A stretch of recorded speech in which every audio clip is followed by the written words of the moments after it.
It's now time for Me and My Roku with host Peter Clay. Let go my Vidgo. Incidentally, this is Peter. So we have a voicemail now from Peter. Pete, you are not. Not everybody sounds like Peter Clay. This is what it's all about, isn't it? Peter Clay is here today. Holy crap, it's Peter. Wow. Oh, boy. Well, hello again, everybody, and welcome to the latest edition of Me and My Roku. I am your host, Peter Clay, here to guide, inform, entertain, all those good things. While I'm enjoying my Roku, hopefully spreading the love and the joy so that others can experience the same for their Roku or whatever streaming device they are. Really, it is agnostic, but I do find the Roku just a little easier to use, a little more fun, a little easier to discover things, because overall, that's what it's all about. Getting out there and discovering things. Now, you can just sit there and just let your credit card get charged for Netflix and all those other things every month, but there's more out there. And I'm not bad-mouthing it. Netflix is fine. I've just successfully been without it for a long time now. I'll get it back again. It's been about a year since I've had it, and just for a month. And once I get it, I enjoy it. I binge the heck out of it, and then I move on with life. And it's okay, because there's other things out there. I'm going through that phase right now, because I have things on my, I have plenty of time right now. So I check things out, and I move along. So we're big with Hulu. We're enjoying Amazon Prime right now. Again, getting caught on an old show that we used to watch, and going through the whole series. We've done that with Bones, all 12 years of that. 12 seasons, sorry. And we did The Ghost Whisperer, we did Medium, and we did The Mentalist. Start to finish. And now we kind of started with Burn Notice again, another one of our favorite shows. It kind of goes on a little long after a while. It's like, yeah, we get it. You're a spy. You want to keep being a spy and all that stuff. But hey, lots of good stuff out there. Also, we're getting really close to a yearaversary. Yes, 1 year ago at this point, I had started reposting the classic episodes of Me and My Roku. I did that in air quotes, classic. When I started 10 years ago, I did about 8 episodes or so. So, in getting ready for new episodes, I reposted those, and then we started up again, and I missed a week or two here and there. I think we're on episode 46, 47, something like that. So, yeah, I missed about 4 or 5 weeks. But other than that, I took a couple of vacations, turned 50, and then the pandemic and all that stuff. But hey, we're still here, still kicking. Hey, plenty of stuff to get to, so let's get started. Even so in Christ.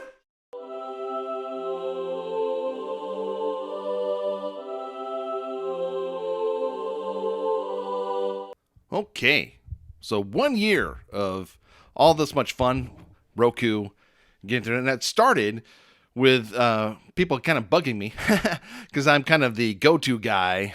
Everyone's got to have a guy, and I've been that guy for people when it's just like, I don't know how to do this and all that stuff. So it started with my sister-in-law's boyfriend, who was had an older Roku and was having some issues or was trying to get certain programming. Said, well, just get YouTube or just do this and that. So instead of having to be that for everyone all the time, I would just say, hey, I'll do a podcast and you can just listen to it and just subscribe to it. And it'll come right to you. And if anytime you have a question, just ask me and then I'll put it on the show type of thing. Well, it's never happened, but anyway, they still keep asking me all the time anyway, but that's okay.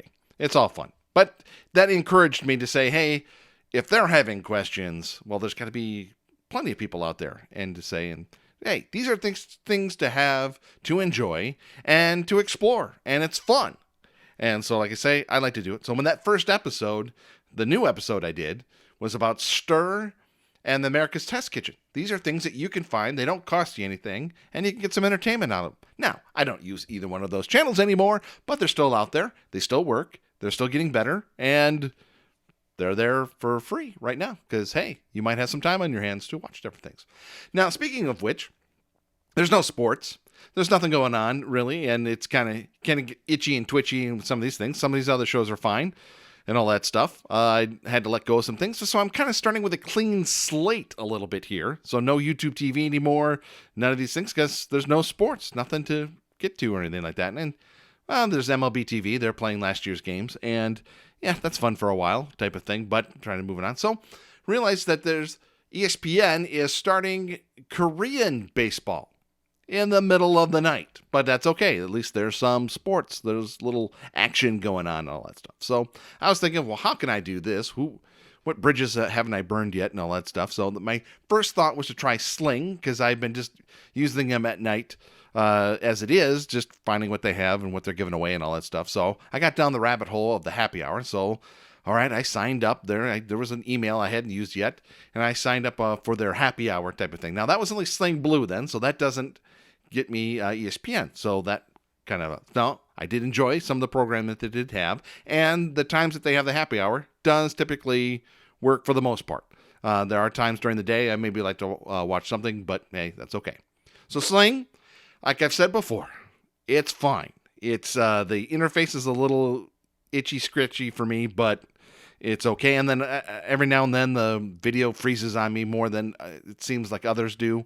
And then you have to do everything within Sling. Other than ESPN, ESPN does have a login for Sling. But other than that, if you want Food Network, HGTV, Pawn Stars, or anything like that, you have to go deep into the archives of that channel in there and try and find it and all that stuff. And it does have a DVR, and that's nice. Even if you don't have the programming on that stuff, it does hold that stuff for you for when you did have it and all that stuff. So there are pluses and minuses with everything. So my last ditch effort was something I've been meaning to try, and so I thought, okay, hey, this could be good for people. I'll try something and spread it out. And that was Vidgo. VIDGO. 39 channels or so or more, including 3 of the ESPNs and stuff like that, plus a sports package at the end. So I was thinking about this for later in the season, if we do have football, what my replacement for Red Zone will be, since PlayStation Vue is gone. So I did a 7-day trial of Vidgo, and it's fine. It does the trick. Now, there's no DVR. There's no logins for apps like Food Network and HGTV and Discovery and all these other things and all that stuff. So it's like regular television. If it's on, it's on. And they have a lot of channels, and the quality is good and all that stuff. The app is a little weird and funky because it's saying like you want to have like a watch party with people and stuff, trying to be more social and all that. And I get that kind of twist of trying to do something different, but don't think many people are crying for that. And it didn't work on my Amazon Fire TV. I got a black screen type of thing. So I tried restarting and all that stuff. But on the Roku, works fine. And I got to watch Korean baseball. Huzzah. So, is it in the running for the things? Is it something you should try for yourself? Give it a go. Explore and all that stuff. Nothing wrong with that. 7-day free trial and all that good stuff. So, just like anything else on there. And the price is actually reasonable. So, if you want to pay more for like DVR functions and login capabilities and all that stuff, is that worth $10 more to you? Or if you just want to turn on the TV and watch stuff, that's for you to decide. That's what we do here on Me and My Roku. I don't know if I made it back home. All right. Well, since we've been doing this for almost a year now, let's take some questions.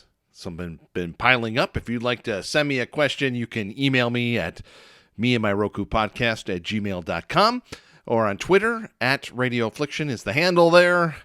And I would love to answer questions. Now, the thing about it is, though, I've been I'll say a listener of Car Talk. I wouldn't want to say a fan, but a listener of Car Talk for years. And you hear the question, and you just want to scream at the radio, say, just take it into the shop, But I get, they're entertaining and all that stuff. And the other one is Bob Dancer. He's a video poker expert.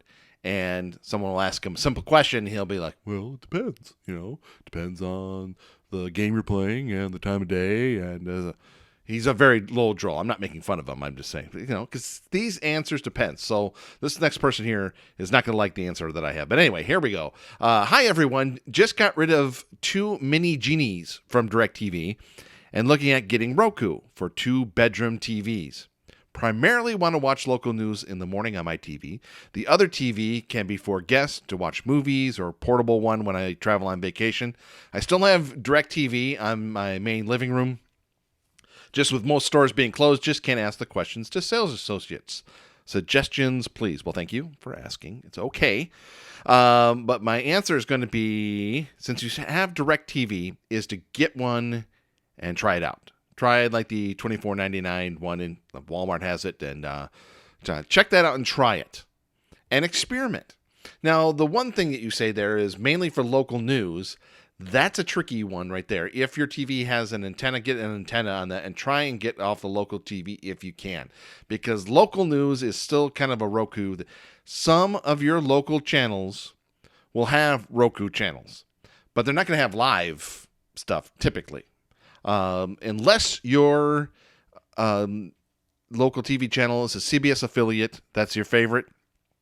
They are typically on the CBS All Access app, but that can add to your costs. So if we're just trying to cut costs here, even though you're still keeping your DirecTV, good luck with that. So anyway, is try it, experiment, try to find the things you find for free. Like you say, you want to watch movies and stuff like that for guests and all that stuff. There's Tubi, there's Stir, there's Roku channel and all that stuff. And plenty of free stuff, YouTube, all that good stuff. But try it until you like it, is what I say to that. Next question. Are private channels still a thing? You used to do those. Are they still a thing, and why would I want them? Good question. Good answer is you really don't.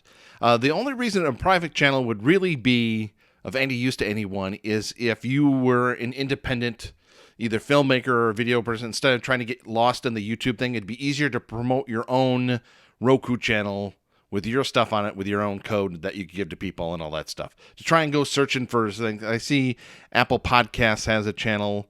Nowhere TV's been around forever, but all these things are available on, except for C-SPAN, I suppose, on Pluto or any of the other things like the Wilderness Channel, like Weather Radar, Bloomberg TV. Bloomberg you can get on everywhere. So like I say, unless there is something specific that you would want, to go through all the things of trying to find the code, trying to go into your Roku account, put in the code, when there's thousands and thousands and thousands of Roku channels just available in the streaming library, right as it is. So I don't highlight private channels much anymore. I think I one of the headlines I had was private channels reporting for duty. It was kind of a cute thing because when Roku first came out, that's how you got HGTV and CNBC and all these different things, because they were testing these things out to see if streaming was a thing. And once they found out it was, then they took it right off and made you pay for it and all that stuff. So, it's kind of lost its usefulness. But if you're an up-and-coming artist, instead of going out to Hideout TV or YouTube or something like that and getting lost in the shuffle, you can do your own thing and promote it yourself rather than trying to promote going down a rabbit hole and some of those other things. So that's a good question, though, still. This next question's a little tricky because they're a potential sponsor, but it's a good question, and I'm going to answer it anyway. I've been a Roku user since after Christmas, and I finally decided to take the plunge. There you go. I've decided to get Philo. My question is about payment. Do I pay them directly, or does it come out of my Roku? Well, if you've made the decision, you should know what to do on this. With Philo, you go to their website typically. I suppose you can do it through the app on Roku. And it makes you either do a text or your email. And then from there, you either set up your account and do the trial first. Now, I like Philo. It's fine. And Philo is once again, they're a potential sponsor. I've applied, but I haven't heard a response yet. But with Philo, no sports. Okay, so 60 channels still, good deal, $20. But why would you want to pay $50 right now for some of these things? Unless you like Korean baseball and, Chicago Bulls documentaries, you're paying for a lot of stuff that you don't, or paying more for stuff, a lot of the same stuff that you can get on Philo. So, but you pay them directly, so you get a 7-day free trial, and then it's a credit card and all that stuff. So, but that you pay them directly does not come out of your Roku account. I can tell. Roku will do some things, mostly on your subscription services like CBS All Access and HBO and Showtime and stuff like that. That's when you can set up an account with Roku, and they can do billing for you as well. Okay, a couple separate questions about using a Roku at a hotel. How am I going to get that to work? Another one says, Roku or Fire TV. Shouldn't matter, but Roku's better. But no, I'm just kidding. I'm agnostic to all these things. I just find Roku a little easier to use. These theoretically, it should work fairly simply. As if your hotel is giving away Wi-Fi and has a TV with a connection for your Roku, all you would need is the Wi-Fi, and it should work. But now, remember, hotel Wi-Fi is great for email, usually, and all that stuff. But if you're trying to do other things, is it really great for streaming and all that stuff? That's another trick, with so many people using it and all that stuff, too. So as long as you have a Wi-Fi password for your hotel, it should work just like you would use it at home. Just connect it up and connect with a Wi-Fi password. That should do the trick. So I have a question for everybody now. Why is it when I'm playing video poker or doing other work on the computer here, I'm not bothered, but as soon as I start recording the podcast, my cat Milo wants to come and rub up against me and rub up against the mic? Why is that? It's interesting. Anyway, thank you so much for your questions. Email me at meandmyrokupodcast@gmail.com or on Twitter at RadioAfflictions, the handle there, and you can just send a message and maybe I'll read it on Me and My Roku. La la la la la la la la. Hey, hey, hey, hey! Okay, kids, gather around. Safe distance, though. 6 feet or so. Form around here. Too close, but not too close. Not too far away, but come closer. Or like the ex-girlfriend used to say about the song, hold on loosely. Don't let go. So come on around here and let's have a little chit-chat, a little discussion. All I ask for in return for listening to this program is to give a shout-out and a heads-up to archive.org. They are fabulous, and all the things that they're trying to do, even during the pandemic and all that stuff, is amazing. And just to see what's all available for use, and what's available if you want to start something of your own project or anything like that. You want to write that book finally, or do a podcast, or make a movie or something along those lines. They can help out, and they can help out with the licensing and all that stuff, make it a Creative Commons, and then they can store it for you. And they don't ask anything other than to say, hey, hi, we're over here, help us out. And please do so. So check it out today, archive.org. Some updates on some of the things I'm trying to do here. I'm not going to make this my job or anything like that, because I would lose sight of why I do this, because it's for fun and all that stuff. I don't know if it's a hobby, because hobbies are weird and all that stuff too, but this is just something I like to do. And when I find some information and all that stuff, I like to spread it around. And I have this concept, and I have archive.org and all that stuff, and so I do it. But, however, I did in the background here, they've roundabout way have had a production company for about 25 years and all that stuff.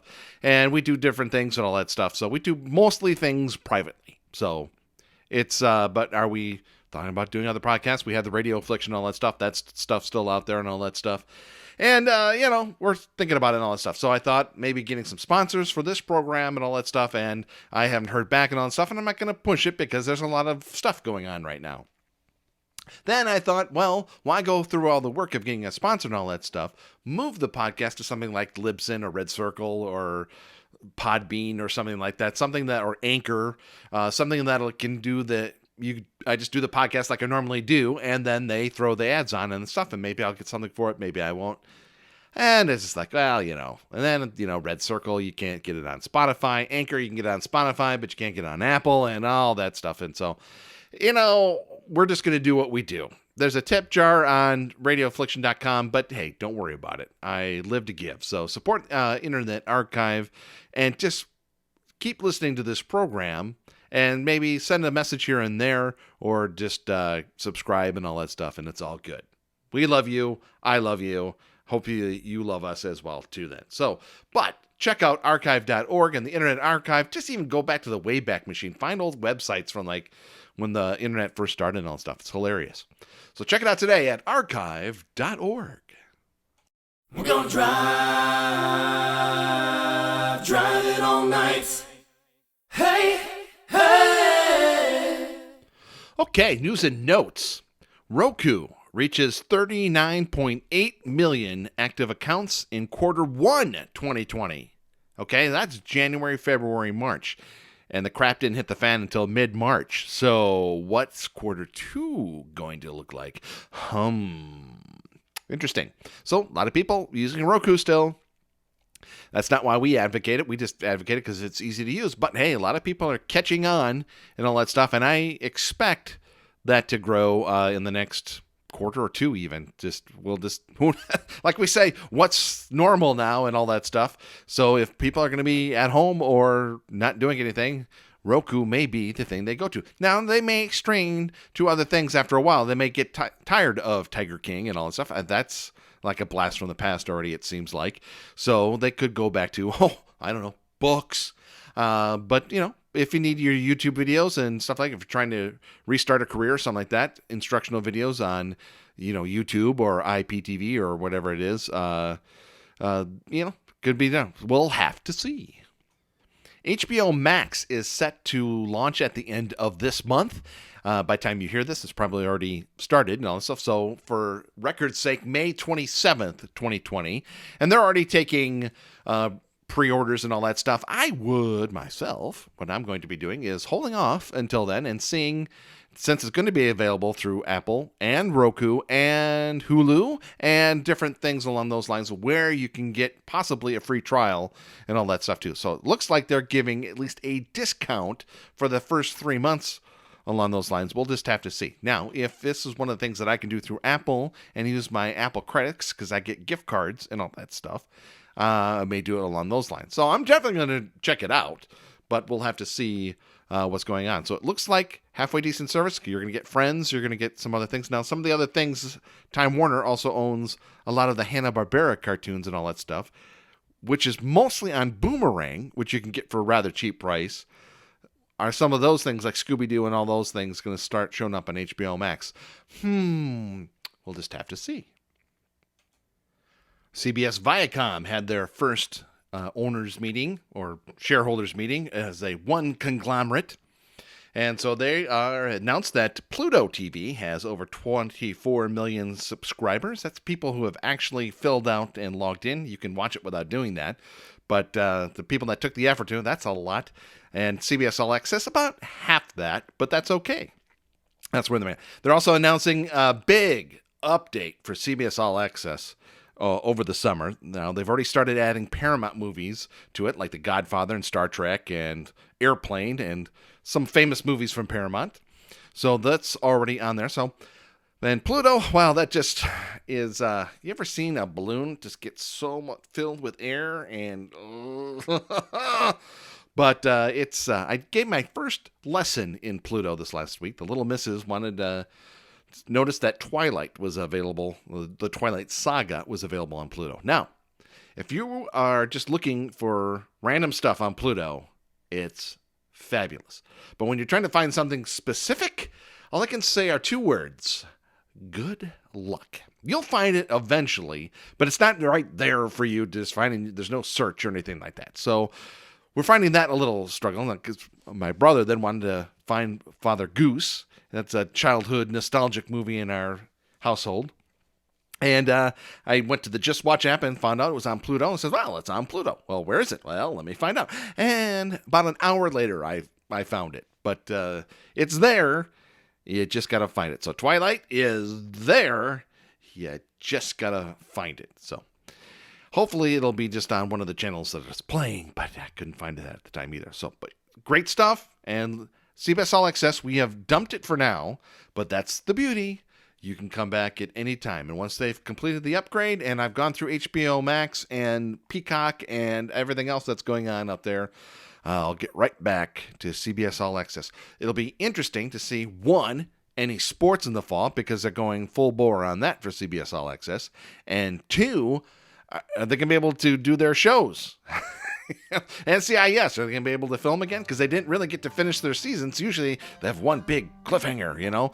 And so that was kind of left us this year. So we'll have to see what's going on. Well, folks, I'm starting to get a little itchy, a little twitchy.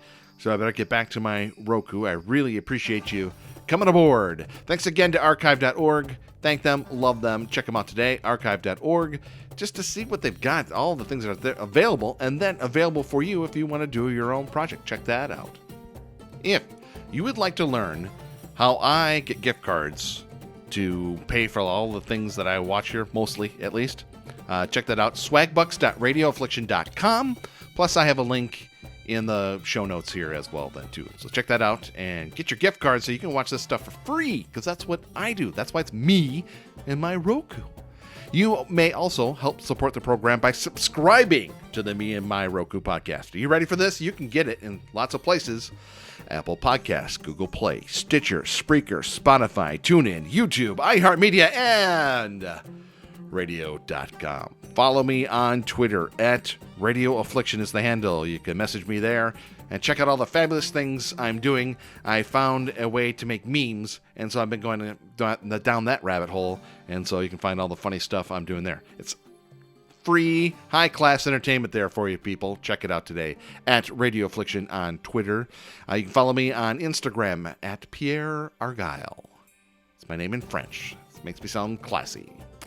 And questions, comments, or anything along those lines, like we had questions earlier in the program, email them to me at meandmyrokupodcast@gmail.com. Hope you enjoyed the program, and I hope you're enjoying you and your Roku as much as I'm enjoying me and my Roku. I'll be back with you real soon.